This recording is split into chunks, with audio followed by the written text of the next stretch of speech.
because in the good old days, 10 years ago, when we did these conference calls, they were calls and everybody got in, everybody asked questions, and now we get to this nonsense Zoom business. I mean, nobody has to see me. They know what I look like. But it is what it is. And I am very excited about the fight. Everybody here in Las Vegas. Hey, Bob. Hey, guys. Everybody, Hi, Tyson. everybody here in Las Vegas is excited about it. And we're looking for a great fight on October the 9th. As Bob mentioned, Fury Wilder 3 is going down Saturday, October 9th from the T-Mobile Arena. There are still select tickets available, so you can log on to AXS.com or TMobileArena.com and get tickets if you haven't now, and you will be in Las Vegas to join us, or you should be. There are select tickets available. If you can't make it to Las Vegas, the fight is live on ESPN Plus pay-per-view, Fox Sports pay-per-view, and also BT Sport box office. So we have you covered. And also, Christina, and also, right, in-demand pay-per-view and direct TV pay-per-view. That's right. Everybody anywhere helps, right? Build it up. That's right. That's right. So wherever you are, you'll be able to find it on your local pay-per-view outlet. Of course, the fight is promoted by Top Rank, Bomb Squad Promotions, TGB Promotions, Frank Warren's Queensberry Promotions, and is a Premier Boxing Champions presentation. So as we are still awaiting Frank Warren, the floor will be open to Bob, Frank, and Tyson. But for now, I'll just start things off with first thing, congratulations to you, Tyson. You've added one to the clan since we've last spoke to you. So congratulations on the birth of your daughter. Thank you, Christina. Thank you. Absolutely. Just since you've arrived here back in the States, I mean, I know you're more than anxious. I'm sure you were ready to fight yesterday. But if you can just give an opening comment about how excited you are that we are days away from fight week now, finally. I'm very excited. Very looking forward to this fight. Very motivated, very focused and determined, and I cannot wait for it to be October 9th. I wish it was this weekend, but I have to wait one more week until I get these big hands on Wilder for the third time. One of the few heavyweight trilogies we've seen since, I believe, Riddick Bowe with Vander Holyfield. So, yeah, really looking forward to putting a bit of history to this fight. Now, last fight, you straight up told all of us exactly how the fight was going to go. Whether the media and the fans believed you or not, that's up to them. But this time around, when we first spoke at the press conference months ago, you said you plan to do the same thing, knock him out perhaps even sooner. I assume you're still standing by that statement at this point. Yeah, I'm going to go all guns blazing, full out attack, all the infantry, straight out the door from round one until it finishes. It's either going to be me or Wilder. And I can't anticipate it being myself. I've never had a better training camp than I've ever had. I'm in the best shape of my life. You know, all the usual bullshit that fighters say, yada, yada, yada, yada, yada. Great shape, best camp. You know the story, Bob. Once or twice, right? Oh, this is actually true this time. And most of the times for me, I'm injury-free, which is the most important thing. Really looking forward to it. Can't wait. Not much more I can say. Opening comment done. Fields open to questions. Okay. And Bob, you were, for the record, you were one of those ones that believed exactly what Tyson said he was going to do last time. Absolutely. Why would he lie? I mean, the thing that concerned me was, hey, he's saying what he's going to do. He's tipping off the other side. But who knew how stupid the other side was? They didn't believe him. Well, they've made some changes to try to rectify that, and all will be settled when they step into the ring finally on Saturday, October 9th. But as the champion said, we are heavyweight in the world that can beat Tyson Fury. Period. End of story. No heavyweight in the world now and in the near future. I'm not going to argue with the boss man. So we're going to open it up now to the media. If you'd like to ask a question, please make sure to raise your hand in the queue, and Evan will unmute you and we will get your questions in. So send Evan a private chat message in the Zoom or raise your hand, and I will feed the questions directly either for Bob or for Tyson. So let's see who our first question is going to come from. Let's go to Keith Idek for the first question. Keith, go ahead and unmute yourself. I did. Christina, do we get one question or two? Two. I don't know how I feel. Three. You can have two. Keith, you can get 3, Keith, if you want. If Evan and Bob like you and Tyson, I'm hands off at this point. I'm not being greedy. I just wanted to make sure. Tyson, you dispelled the myth basically that fighters can't really learn a lot in their first camp with a new trainer, because obviously you've performed so well in the fight against Wilder, the last one. What do you think worked so well for you in your first camp with Sugar Hill? And then what do you think Deontay Wilder might be able to change about himself in this first fight with his new trainer? Good question. And the answer to that question is, it only took me 6 weeks to go from a slick boxing counterpuncher to an aggressive knockout puncher. With 6 weeks with Sugar Hill, changed me full style, full outlook on boxing. Deontay Wilder's had 16, 17 months, however long it is, since we fought, to change his style. I believe he probably could have got a degree from college in that time if he would have worked hard enough. Never mind change his boxing style.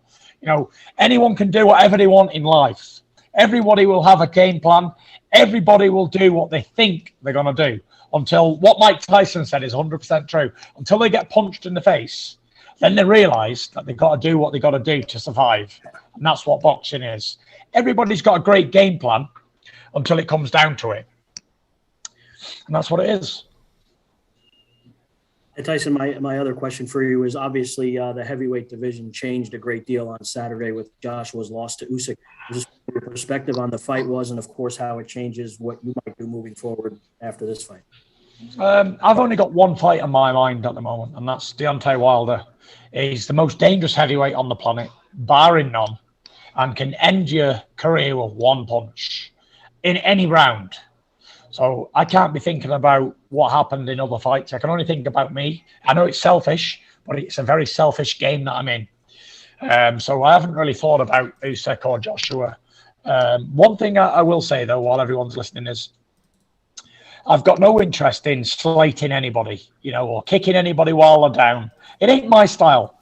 I like to pick on someone who's doing well, successful, on top of the game. I don't like picking on people who are down and probably at the lowest point and probably mentally unstable and unwell with a big loss after such a long reign. So, Usyk done his job. He had to do what he had to do, and that's that. And Joshua's got to do what he's got to do. But like I said, none of my real business. Can't say I'm interested because I've got the Bronze Bomber to deal with. And then whoever's next, we'll deal with them, just like I've done the other 31 opponents I've already faced. Okay. Thanks, Tyson. Thank you.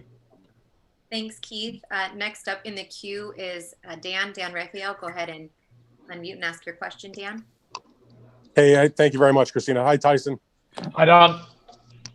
Tyson, my question for you is, so the delay has happened, and I wondered, it's been a while, but think back to the immediate aftermath of the second fight that you had with Deontay Wilder.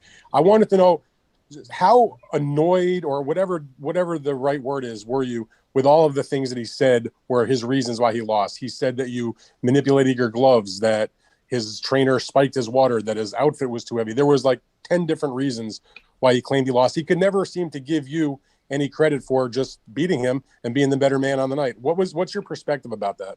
I don't really make much of all the excuses that were flying around for so long. And I think it just made him a weaker character and less of a man, less of a fighter, because, when you get beat, you get beat.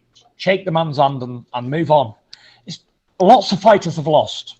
Muhammad Ali lost fights. Mike Tyson lost fights. But it's what they do after they lose that makes them who they are. And I've not really got a lot to say about what Deontay Wilder was saying. It's none of my real concern, because when some people lose, they have to make up an excuse why they lost. And that's probably Deontay Wilder's reasons for going into this second fight, to convince himself of whatever happened. And that's up to him. Good luck to him in the fight, and we'll see if he can do anything better in the third fight rather. Is that it for you, Dan?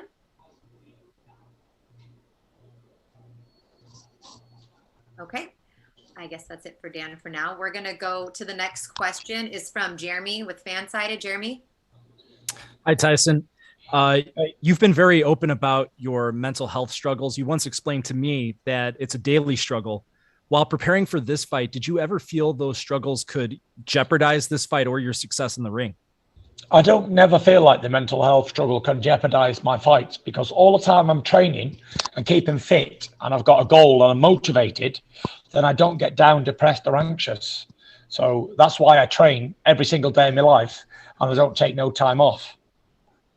As far as what we've seen from Deontay Wilder so far, the videos, the training montages, do you think there's anything that he could possibly do to better his chances in this fight going forward?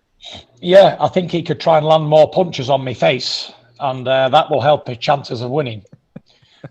Sounds good. Thank you. Usually a good idea if you try and hit the opponent in the face as much as possible. Cheers, Jeremy.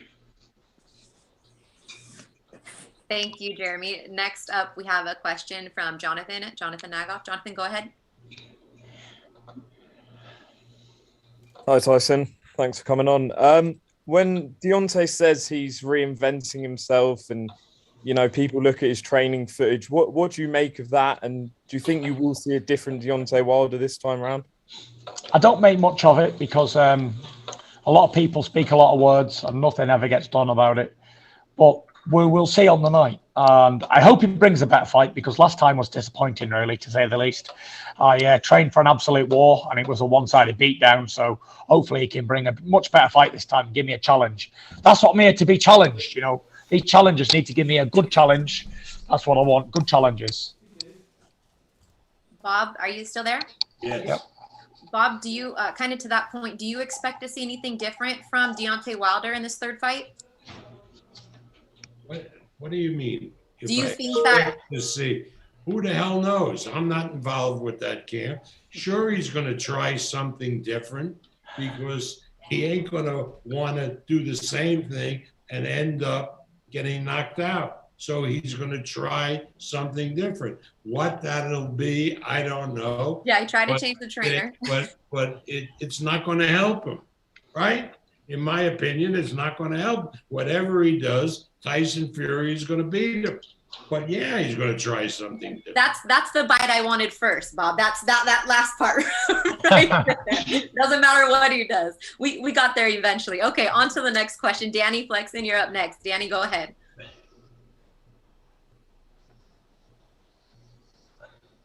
Hey Tyson, how you doing? Hey, Dan, you all right, mate? Yeah, good mate, thank you.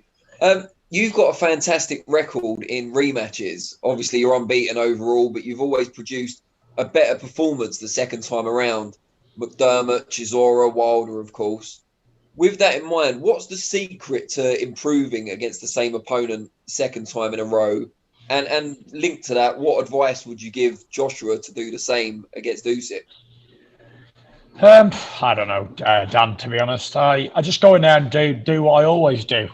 And that's try and be victorious and give 100%. That's all you can do, You can only do your best in boxing. And if it's not good enough, then you don't win. And if it is good enough, you move on to the next one. There's no secret, there's no rocket science to boxing. Although a lot of these fighters today try and make it quite technical and all this downloading data bullshit. I've never heard such bollocks in my life.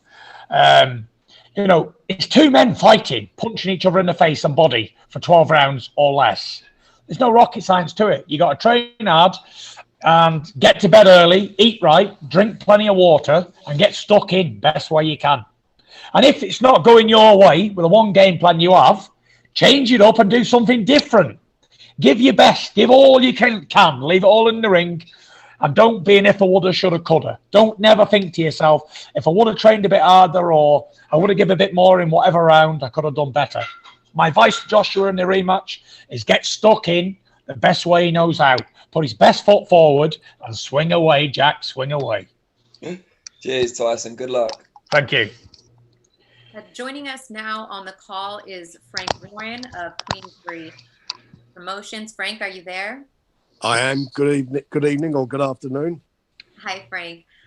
Thank you for joining us as well. Frank is also available in addition to Bob and Tyson for questions. But I just want to ask you, when Tyson did go back to the UK after closing camp here from COVID before he came back, what did you see from Tyson that you could tell us or give us a little bit of insight? Because he was really kind of closed off there while he was back in the UK before recently coming back here. I can answer that question. Nobody's seen anything because nobody's seen me. He wasn't. I think we only see him. Was it a few weeks ago? Other than that, it was a closed. He's just closed down. I mean, obviously he had the personal things going on with his the birth of his daughter, and that was obviously occupying him. I don't think anybody troubled him because that was the most important thing. But I know he's been training very hard, and obviously once his daughter was in a good place, I think that put Tyson in a good place, no doubt about that. And he's as he said. Certainly, when I see him, I thought he looked in extremely great physical condition, and he was great mentally. You know, this is a dangerous Tyson Fury. When he's like this, he's a dangerous man, and I think Deontay Wilder's going to have a real problem. Thank you, Frank. And again, just as a reminder, Frank, Bob, and Tyson are all available for questions. We're going to get now to another member of the media. We got tons of people trying to raise their hand, and just bear with us here as Evan filters through the queue. The next up is going to be Jeff Powell. Jeff, go ahead. Hi, Tyson. Good to see you. Hi, Jeff. Good to see you, buddy. Just give me a thought in terms of mentality for the fight. Given that you were held up and thankfully everything turned out well with the baby, given you had COVID, is there any doubt in your mind that you'll be less than 1,000% for this? No, I never go into fights if I'm not 100%. I don't go in on 50s and 25s and 35s. I go in 100% and I give 100%. You never hear me making excuses about, why I did this wrong, or why the fight was a bad fight, or whatever, or why I got caught. Shit happens in boxing, Jeff, as you well know. You've been around it long enough to know that now. And you just got to do the best you can. And that's it. Get stuck in and hit him more times than he's hitting you. It ain't rocket science. Boxing is very, very, very simple. You hit the opponent more times than he hits you, and you're probably going to win the fight. And that's how it works. But am I 100%? I'm 1,000,000%. Look at me. I'm in fantastic shape. I'm as fit as a fiddle. I'm sparring 12 rounds. I've got the best sparring partners in the world. I'm absolutely ready. I'm ready today, tomorrow, and forever. I'll always be ready. And I'll never make excuses because that's not me. I get in, I do the best I can, don't make any excuses, and get on with it. And that's it. When I beat Wilder, I'll be on to the next one, so on and so forth. It's never about the opponent. I don't care what they're going to do. I don't care what they bring to the ring. It's the Tyson Fury show until I hang them gloves up, and then anybody else can take over what they want to do. But until that day, it's all about me, and the roadshow continues. All these years later, since 2008 to 2021, nearly 22, and I'm still undefeated and still talking this smack because there ain't a man out there born from his mother that can stop me or beat me. I haven't seen one yet anyway. Maybe he's not born, or maybe he is, but he hasn't got the guts to come and fight me. I don't know. But yeah, we'll find out anyway. And the next... Just last one, Tyson, if I may. Go on. If you yourself could dictate who you'd fight next, would you prefer Joshua or Usyk? Well, I'm going to answer that same question, Jeff, like I've answered everybody else. I don't care about anybody else. They're not on my radar. Nobody's on my radar, only the bronze bomber, a.k.a. the big tosser. He's the most dangerous heavyweight out there, barring none. And he's the only man that I really care about beating. After him, we will talk. The promoters will do their job, and I'll always do mine. Never worry about the Gypsy King fulfilling his end of the bargain. I will always fucking fight until there's not a fight left in me. You just worry about the other people doing their end of the bargain. Okay. Excuse my French. Just got a little bit animated, that's all. Oh, hey, that's what we're here for. Coogan, you ready? Yeah. All right, go ahead. Tyson, all right, mate? Yep, all good. Do you think that certain people are being too dismissive of Wilder into this fight? And do you consider this to be the most dangerous of the 3 fights you've had with Wilder? Yes, people can always overlook people, Coogan, but the one thing that I don't do is I never underestimate anybody. Whether he's the smallest man in the room or the fattest man in the room, I'll never underestimate him because I've been underestimated since birth. But yeah, I'm still here representing, still on top of the world. Deontay Wilder, make no mistake, this will be Deontay Wilder's make or break moment in his life. Anybody can lose a fight, anybody can have a bad night. Well, this is his make or break time. He's got nothing to lose. He's a 3-1 underdog. He's got everything to gain and nothing to lose. And everybody expects me to go in there and beat him down, which I will. But you can never write Deontay Wilder off because he's at his most dangerous now. And if I was like the rest of the world, then I'd underestimate Deontay Wilder and think, beat the guy easy first time, beat him even easy the second time. I'll take it easy. No. I've trained harder. I've sacrificed. I've been in training camp 7-8 weeks, sacrificing. No families, nothing. I've never ate anything that George didn't cook me.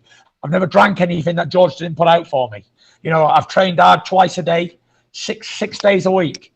I'm really, really ready and prepared. There's not one thing more that I could say, hand on heart, that I could possibly do to prepare any better for any fight. This is me. I'm at my peak. I'm at the best. The best Tyson Fury ever is now. See you next week. Thank you. Up next, Steve Bilton. Steve. Hi, Tyson. It's Steve from Boxing UK. Hi, Steve. Hi. Hello, mate. Tyson, after last weekend, how important is it for you that at least one of the heavyweight belts remains in the UK? It's none of my real concern about where the belts are, as long as my belts are strapped around my waist. The rest of them, I don't care where they go because, you know, there's only one man who can clear them all up again and bring them back, and that's me. There only ever has been me. I'm sick of saying it. There only ever has been one. There can only ever be one. And you're looking at it. Me, the Gypsy King. All right, next up is Cole Whiston. Cole. Hi, guys, from Boxing World Weekly. Thank you for having me. Tyson, you said in the opening press conference that you wanted to come into this fight at your heaviest. I want to know if that's still true, and if so, what benefits do you think that'll provide? I've been working on it, but, you know, I had COVID. I had a month off with with my baby that was unwell. And, you know, eating all that stuff takes a lot of doing. You know, I don't know if I'm going to be at my career heaviest, but I'm giving it my best shot. Don't worry about that. Just know that I am a behemoth among men. 6'9", 270 plus. You know, I am the real star to the big men in the division.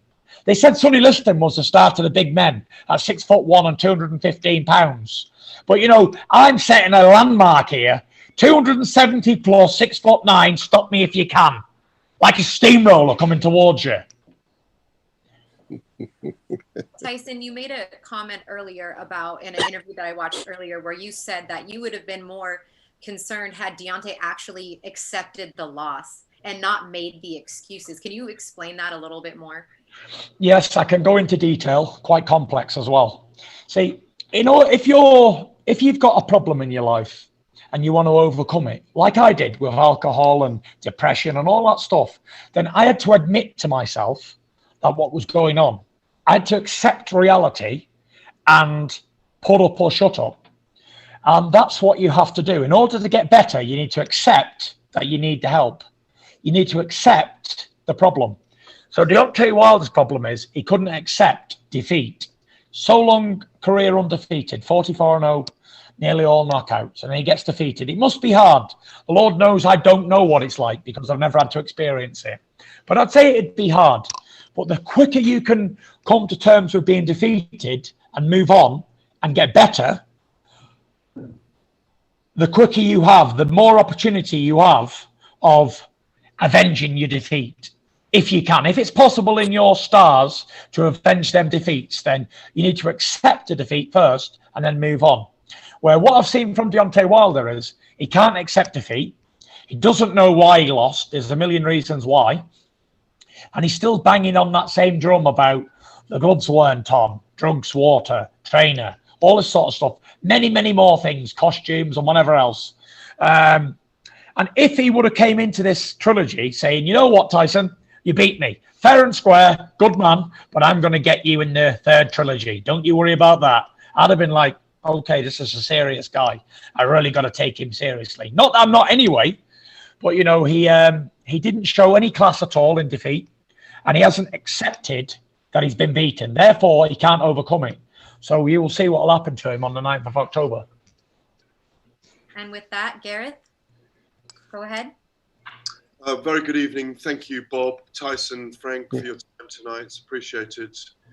Can I ask you, Tyson, even though you don't want to speak particularly about last Saturday night, is there a chance that if you have a comprehensive victory Christian, over could you pass me my water, please? Deontay Wilder on next Saturday night, that you could say to Joshua, forget the victory, come and fight, forget the rematch with Usyk, come and fight me next? Good question, Gareth. But again, I've no real concern about anything else other than Deontay Wilder. I've got a mammoth task ahead. A very, really dangerous fight that I'm not overlooking, that I'm giving 100% focus. And I don't care who I fight after this. Whoever the next challenger is, let me get through Wilder first. Then on Sunday morning, you can speak to me as you always do. And then we'll talk turkey about who we'll fight next. And quite frankly, I just don't give a damn. Can you just give an assessment then of how good you think Alexander Usyk is as a heavyweight? He did his job, Gareth, and that's all I know. He won his fight. Good luck to him. There's not much to express, you know. Did I watch the fight? Yes, I did. Was I absolutely wounded that he won? Yes, I was. I was hoping Joshua could win the fight, but he couldn't, and that's none of my business. And one thing that I have learned in my life, and not that I've ever been involved in other people's businesses, but I always keep this nose out of everybody else's business because it's none of my concern. The only thing I'm bothered about is beating Deontay Wilder, and that's the most dangerous heavyweight out there. In my opinion, Wilder beats Joshua, Usyk, all the rest of the division comfortable, but he cannot beat me. Thank you. Looking forward to seeing you on Monday. Thank you. Are we seeing each other on Monday? Well, I hope so. Gareth, I got to ask you a question. Where are you now? I'm in the Wembley Hilton. Okay. You're in England, right? I am. Right. And it's evening, right? It's 10 o'clock, yeah. What are you wearing the fucking sunglasses for? He's been dug out by Bob. Oh, Bob. Bob, you know loads about boxing, but you don't know shit about sunglasses, I'm afraid. Look forward to seeing you next week. Cheers. We're gonna take one more question. Go on, Bob. Hey, let him right into the trap. Let him into it. Joe, Joe. Hello there, Tyson. Joe here from Planet Sport. It's great to chat to you tonight, or today even.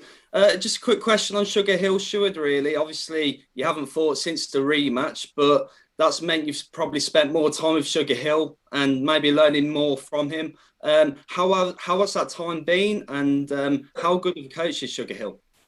I spent quite a lot of time with Sugar. Yeah, we had about 1, 2, 3, 1. We've had 4 or 5 training camps now, back to back. We even spent a lot of time in our holidays together, where we were still ticking over, still doing bits and pieces. I've had a long time to get used to his style a bit more now, and he's a fantastic coach. The most knowledgeable, the most experienced boxing man that I've ever had around me, by far. His boxing knowledge is second to none.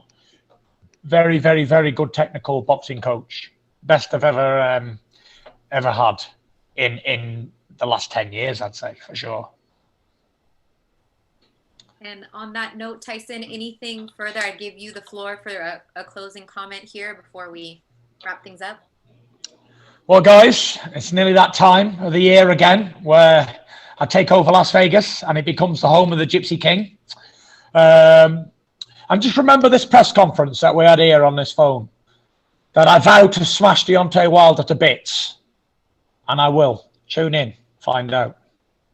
Peace out. You can tune in Saturday, October 9th, live from Las Vegas, the T-Mobile Arena. Also live on Pay-Per-View, ESPN Plus, Pay-Per-View, Fox Sports, Pay-Per-View, BT Sport, Box Office, or your local pay-per-view providers. Select tickets available on AXS.com and TMobileArena.com, also at the T-Mobile box office. So join us in Las Vegas or live on pay-per-view. Thank you, Bob.